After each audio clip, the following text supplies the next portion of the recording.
Assalamualaikum warahmatullahi wabarakatuh. Sampurasun. Wilujeng enjing pamirsa, upang deui sareng simkuring pun Nadia Gusani. Dina pinangan warta basa Sunda Kongkolongok Bandung. Dinten ieu Rebo 25 September 2017, warta anu baris didugikeun dina wanci pecat sawet ieu.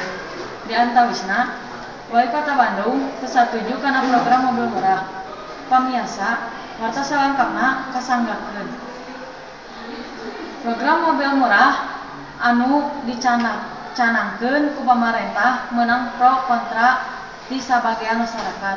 Alasana mobil murah tetep moal bisa ka pemilik ku masyarakat leutik sarta ngarusak program pamarentah daerah anu keur mejeuna ngurangan polusi jeung kamacetan di jalan.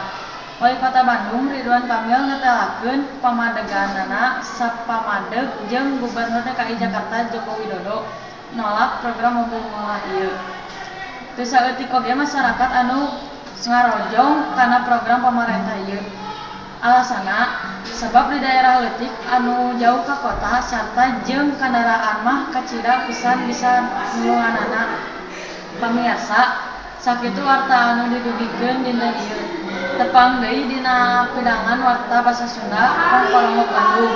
Salajengna simkuring pun Nadia nada amit mungkur, amit mundur, emu sahur sepuh, kurang, ngade goreng, kubasa.